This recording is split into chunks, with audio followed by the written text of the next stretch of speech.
दोस्तों, international current affairs का ये सीरीज है। हमने यूपीपीसीएसजे लास्ट ईयर देखा था, करीब 7 से 8 क्वेश्चन पूछे गए थे। आपका यूपीपीसीएसजे में तो वो करीब कंसिस्ट करते हैं आपका 16 से लेके 17 मार्क्स तक कंसिस्ट करता है आपका इंटरनेशनल करंट अफेयर, क्योंकि ये इंटरनेशनल लॉ में भी पूछा जा सकता है और इधर भी आपका करंट अफेयर्स में भी पूछा जा सकता है। तो दोनों तरफ चांसेस हैं और दोनों तरफ पूछा भी गया था, इस वजह से इसको पढ़ना बहुत ज़्यादा ज़रूरी बन जाता है। तो हम जनवरी की करंट इंटरनेशनल करंट अफेयर्स आज कंप्लीट करेंगे। स्टार्ट करते हैं विदाउट वेस्टिंग द टाइम। तो एप्पल जो है पहली कंट्री बन गई है जिसका शेयर मार्केट में वैल्यू आपका 53 ट्रिलियन डॉलर है, ठीक है। उसके बाद जो दावोस समिट हुई थी, जो 5 डे की समिट हुई थी वर्ल्ड इकोनॉमिक फोरम की, तो उसका जो है जनवरी 17 को उसको लॉन्च किया गया था दावोस समिट को। ये वर्ल्ड इकोनॉमिक फोरम की समिट थी, ठीक है।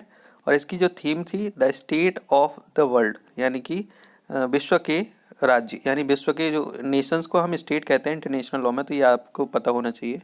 उसके बाद आपका एक वॉल्केनिक एक्सप्लोजन हुआ था टोंगा में, ठीक है। टोंगा कहाँ क्या है आपका, ये याद रखना है आपको, क्योंकि टोंगा की लोकेशन आपसे पूछ सकता है। तो टोंगा एक आइलैंड नेशन है जो सदर्न पैसिफिक एसोसिएशन में ओशन में सॉरी सदर्न पैसिफिक ओशन मतलब होता है जो आपका दक्षिण प्रशांत महासागर में आपका ये एक आइलैंड नेशन है आपका टोंगा, ठीक। एक महाद्वीपीय राष्ट्र है। उसको जो है ये न्यूजीलैंड के नियर आप इसमें लोकेट कर सकते हैं आप जब वो लेंगे नक्शा, तो ठीक। उसके बाद इंडोनेशिया ने जो है अपना एक आपको कालीमंतम जो जगह है बोर्नियो आइलैंड पे, उसको कैपिटल की तरह घोषित कर दिया गया है। इस जगह को हम नुसंतारा भी कहते हैं, तो आप कालीमंतन या नुसंतारा दोनों में से कोई भी नाम आपका याद रखना। तो पहले जकार्ता थी कैपिटल, अभी नया बिल पास हो गया, उसके तहत आपका कालीमंतन नुसंतारा जो है आपकी नई कैपिटल है, ठीक है। उसके बाद नेक्स्ट करंट अफेयर आपका, जो गवर्नमेंट है कजाकिस्तान की, उसने डिक्लेयर किया है एक स्टेट ऑफ इमरजेंसी, क्योंकि उनके यहाँ एलपीजी के प्राइस बढ़ गए थे। इससे ध्यान में रखते हुए आपका कजाकिस्तान ने एक इमरजेंसी घोषित की है। उसके बाद एक सदर्न अमेरिकन कंट्री है पेरू, उसके यहाँ पता है उन्होंने इन्वायरमेंटल इमरजेंसी 50 डे की घोषित की थी। अब पेरू ने क्यों इन्वायरमेंटल इमरजेंसी घोषित की, तो उसको भी जान लीजिए। करीब 6000 बैरल यानी कि 6000 जो आपके टैंकर्स थे, वो जो है उसमें ऑयल था, क्रूड ऑयल, वो फैल गया था ओशन पे। तो उसको ध्यान में रखते हुए उन्होंने जो है इन्वायरमेंटल इमरजेंसी घोषित कर दी थी 50 दिन की पेरू ने। तो पेरू तो आपका बहुत इंपॉर्टेंट हो जाता है। पेरू की आपकी लोकेशन देख लेना, साउथ अमेरिकन कंट्री है आपका, ठीक। पेरू, कोलंबिया, बोलीविया, ये सब कंट्री बराबर बराबर हैं आपका, ब्राज़ील, अर्जेंटीना, तो ये उधर ही पेरू पड़ता है आपका, ठीक। उसके बाद जो इंडिया के प्राइम मिनिस्टर हैं नरेंद्र मोदी को, उनको जो है आपका इन्होंने सबसे पहली जो है इंडिया सेंट्रल एशिया समिट को इन्होंने होस्ट किया था। अब आपने देखा भी होगा ऑनलाइन, ये पहली जो बहुत चर्चाओं में भी रही थी, तो पहली सेंट्रल एशिया समिट है, इसलिए और इम्पोर्टेंट हो जाती है। और ये क्यों इम्पोर्टेंट है, क्योंकि इंडिया के रिलेशन जो है, इंडिया सेंट्रल एशिया जो रिलेशंस हैं उसको 30 एनिवर्सरी हो रही है, यानी 30 साल कंप्लीट हो रहे हैं, इस वजह से इसको मनाया गया। अब कौन कौन है सेंट्रल एशियन कंट्रीज़, उसमें देख लेते हैं हम। कजाकिस्तान, किर्गिस्तान, ताजिकिस्तान, तुर्कमेनिस्तान और उज्बेकिस्तान। देखिए आपका पिछली बार ये क्वेश्चन पूछा गया है यूपीएपीओ के दौरान, तो आप इसको याद रखना कि कौन कौन से सेंट्रल एशियन कंट्रीज़ में आते हैं, कौन कौन से नहीं आते हैं। तो आपको ये आप अपने हिसाब से ये सोच के रखना और इसको तैयारी करके चलना, ठीक है। उसके बाद जो वर्ल्ड आपका जो जो लार्जेस्ट कैनाल लॉक है आपका, कैनाल लॉक होता है, देखो जब दो कैनल होती हैं, कैनल क्या होता है, पानी की जो जैसे अपने यहाँ देखा होगा यार, गंगा से भी कैनल्स निकलती हैं नीरी, तो उसी हिसाब की एक कैनल होती है। तो कैनल पे एक लॉक लगाया जाता है जिससे कि पोर्ट्स आपके जो शिप्स होते हैं वो पोर्ट पे आ जा सकें। तो वो कैनल लॉक सबसे लार्जेस्ट जो कैनल लॉक है वो आपका एम्स्टर्डम, जो कि आपका हॉलैंड की राजधानी भी है, सॉरी हॉलैंड क्या, नीदरलैंड की, ठीक। तो नीदरलैंड और हॉलैंड एक ही चीज़ है, ठीक। तो कैनाल लॉक जो है आपका 500 मीटर लॉन्ग होगा और इसकी चौड़ाई जो है 70 मीटर चौड़ी होगी, ठीक। तो ये आप याद रखना, यानी world largest canal lock is in आपका एम्स्टर्डम नीदरलैंड, ठीक। उसके बाद जो इंडिया ने अनाउंस किया है आपका एक आपका 900 मिलियन की जो है एक लोन असिस्टेंस जो है किसको दिया है, आप ये याद रखना, 900 मिलियन डॉलर का आपको। श्रीलंका में जो है वित्तीय संकट आ गए थे, उसको ध्यान में रखते हुए इंडिया ने उसकी सहायता के लिए नेबरहुड पॉलिसी होती है एक आपका, यानी नेबरहुड मतलब पड़ोसी वाली पॉलिसी होती है, पड़ोसी का ध्यान रखना हमारी सर्वोत्तम प्राथमिकता होनी चाहिए। तो उसी को ध्यान में रखते हुए इंडिया ने जो है $900 की जो है वित्तीय सहायता प्रदान की है श्रीलंका को। ठीक, उसके बाद जो पहला ब्रिक्स शेरपा मीटिंग है वो पहली ब्रिक्स शेरपा मीटिंग है, तो इसलिए आपको याद रखना है, ये इंपॉर्टेंट बन जाता है। जनवरी 18 और 19 को आपका चाइना ने चेयर किया है। इसमें जो है आपके शेरपा गए थे इंडिया से, उनका नाम था संजय भट्टाचार्य जी, तो आप ये याद रखना।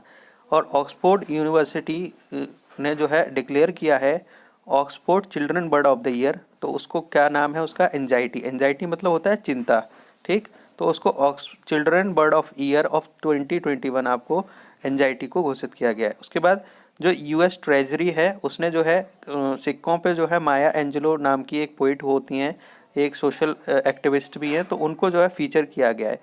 और मज़ेदार बात ये है या तथ्य याद रखने योग्य ये बात है कि एक ब्लैक लेडी है और ये पहली बार हुआ है किसी भी ब्लैक पर्सन्स को आपका ब्लैक लेडी को उस पर दर्शाना सिक्कों पे। ठीक, तो आपको ये याद रखना है, यूएसए ने किया ये। उसके बाद जो नेक्स्ट इम्पोर्टेंट करंट अफेयर्स है आपकी, वो है आपकी चाइना ने जो है एक आर्टिफिशियल मून भी क्रिएट कर लिया है। पहले तो उन्होंने आर्टिफिशियल आपका सन क्रिएट किया था, उसके बाद आर्टिफिशियल मून भी क्रिएट कर लिया है। ये आर्टिफिशियल मून जो है वो पूरा इलेक्ट्रोमैग्नेटिक इन्वायरमेंट को आपका, जो कि मून पे होता है आपका लो ग्रेविटी एटसेट्रा, तो वो सारा कुछ उसी रेफरेंस में ध्यान रखते हुए उन्होंने चुंबक का बनाया है।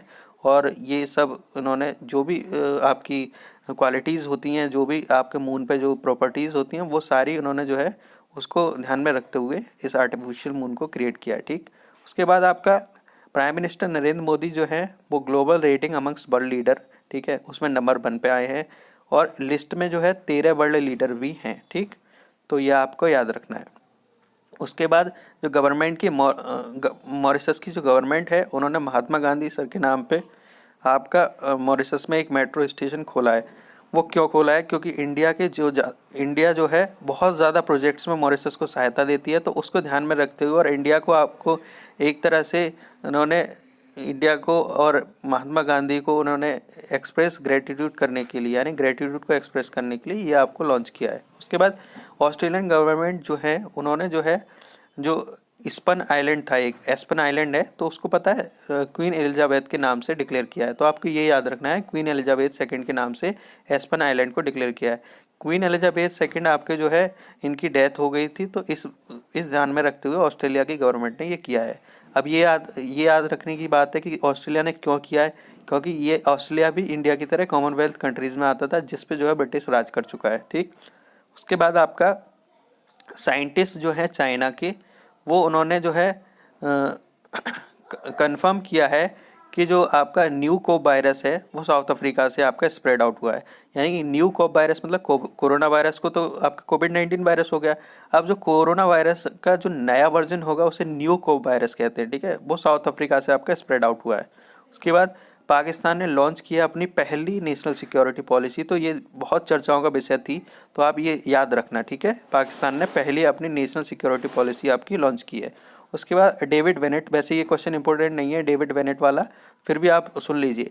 डेविड बेनेट पहले ऐसे व्यक्ति हैं, ये 57 ईयर्स के करीब व्यक्ति थे, जिनका जो है यूएसए बेस्ड व्यक्ति हैं, सॉरी यूएसए किया अमेरिका के। ठीक, तो इनको जो है इनके हार्ट में प्रॉब्लम थी, तो इनको जो है इनका जो हार्ट जो है चेंज किया गया है एक जेनेटिक मॉडिफाई करके, जो पिग का हार्ट था यानी कि सुअर का जो हार्ट था उसको जेनेटिकली मॉडिफाइड किया और उनके दिल पे लगा दिया गया। तो आप ये समझ सकते हैं कि अब ये जो है सुअर के दिल के साथ ये रहेंगे। ठीक, उसके बाद जो है एक न्यू वेरिएंट आया है कोविड-19 का, जिसे आप VLC-402, ठीक है, IHU कहते हैं, जो कि आपका फ्रांस में आपका पाया गया है। तो बस ये आप वायरस का आपका नाम याद रखना है और आपको जो है देश का नाम याद रखना है। ठीक, लिस्ट बना लेना, जैसे आपने न्यू कोब वायरस साउथ अफ्रीका, ठीक, ऐसे डेल्टा क्रॉन साइप्रस में। ठीक, तो ऐसे आप जो है आप लिस्ट बना सकते हैं, ऐसे ही इस का भी नाम लिख के आप जो है एक लिस्ट बना लीजिएगा। उसके बाद जो डॉक्टर सारा गिल हैं पहली ट्रांसजेंडर डॉक्टर बनी है पाकिस्तान की, तो ये आप याद रखिएगा। ठीक, उसके बाद एक न्यू स्पीसी ऑफ रेन फ्रॉग आपका देखी गई है, उसका नाम जो है ग्रेटा थनबर्ग के नाम पे रखा गया। अब ग्रेटा थनबर्ग कौन है ये भी आपको याद रखने की योग्य बात है। ग्रेटा थनबर्ग के बारे में आप पढ़ लीजिएगा, क्योंकि ग्रेटा थनबर्ग एक क्लाइमेट स्पेशलिस्ट हैं, ठीक है। ये 2017-18 के दौरान भी बहुत ज़्यादा चर्चाओं में रही थी ग्रेटा थनबर्ग। ये एक क्लाइमेट स्पेशलिस्ट हैं, और अभी आपने देखा होगा ग्रेटा थनबर्ग आपने इंडिया पे भी इन्होंने बहुत ज़्यादा कमेंट की थी जब सीएए का मुद्दा था। तो ग्रेटा थनबर्ग आपका बहुत इंपॉर्टेंट नाम हो जाता है और इनके बारे में पढ़ना बहुत ज़रूरी है, ठीक है। तो इन्हीं के नाम पे आपका जो रेन फ्रॉग है उसका नाम रखा गया है, और ये नाम क्या रखा है वो भी सुन लीजिए आप, प्रस्टी मेंटिस ग्रेटा थनबर्गी। तो ये आप याद रखिएगा, ठीक। उसके बाद कोविड-19 का न्यू वेरिएंट आपका डेल्टा क्रॉन जो है साइप्रस कंट्री में पाया गया है, ये मैं पहले बता चुका हूँ, इसको लिस्ट बना लीजिएगा आप, ठीक है। उसके बाद यूएस प्रेसिडेंट जो है जो बिडेन, ठीक है, उन्होंने जो कोलंबिया को जो है न्यू नाटो कंट्री की तरह आपको नामित किया है, ठीक। तो ये आप याद रखिएगा। उसके बाद यूएसए जो है उसने जो है मार्च, या तो इसमें 15 लिख रखा है या 13 लिख रखा है, आप ये कंफर्म कर लीजिएगा, ठीक है। एक डे डिक्लेयर किया है मार्च में इन्होंने, वो डे का नाम याद रखिएगा, इंटरनेशनल डे, ठीक है, फॉर कॉम्बैटिंग इस्लामिक फोबिया। अब इसका मतलब समझ लीजिए, इस्लामिक फोबिया मतलब क्या होता है। कोई भी व्यक्ति जो इस्लाम को लेके फोबिया है कि इस्लामिक ऐसे होते हैं, इस्लामिक वैसे होते हैं, ठीक है, तो वो सब चीज़ फोबिया को आपको ख़त्म करना, ये इस उसका दिन का उद्देश्य है। तो इसी वजह से यूएन ने आपका जो है इसको डिक्लेयर किया है। और ये क्यों डिक्लेयर किया गया था, क्योंकि उस टाइम पे जो है मुस्लिम्स को लेके, मुस्लिम्स की प्रोटेक्शन को लेके बहुत ज़्यादा सवालिया निशान उठ रहे थे। तो यूएन में जोर डाला गया कि भैया उनके लिए कुछ किया जाए, तो इसी वजह से ये डिक्लेयर करना ज़रूरी बन गया था, ठीक। उसके बाद डीआरडीओ जो आपका डिफेंस रिसर्च डेवलपमेंट ऑर्गेनाइजेशन है, उसने क्या किया है आपका, इन्होंने टेस्ट फायर किया है सरफेस टू सरफेस सुपरसोनिक जो ब्रह्मोस मिसाइल है आपका, क्रूज मिसाइल, उसको अंडमान एंड निकोबार में। तो ये आप याद रखिएगा। फिर उसके बाद आपका जो कई यूरोपियन कंट्रीज़ हैं जिसमें कि आपका यूएसए भी इंक्लूडेड है, उन्होंने जो है आपका इकोनॉमिक सैंक्शंस लगाए थे रसिया पे, ठीक है। इकोनॉमिक सैंक्शंस लगाने के साथ साथ इन्होंने आईओसी होता है इंटरनेशनल ओलंपिक कमेटी, ठीक है, उससे भी आपका रशिया को हटा दिया गया था। आपने देखा होगा जब ओलंपिक्स हो रहे थे तो Russia was not participant of that Olympic, यानी कि Republic of Russia has participated not the Russia, ठीक। तो उसको जो है उन्होंने रिजेक्ट कर दिया था। तो इसी वजह से जो है आपने ओलंपिक में भी इन्हें खेलते हुए नहीं देखा गया होगा। तो ये आप याद रखिएगा, ठीक, क्योंकि आपका यूक्रेन रशिया बार को ध्यान में रखते हुए ये स्टेप उठाया गया था, ठीक।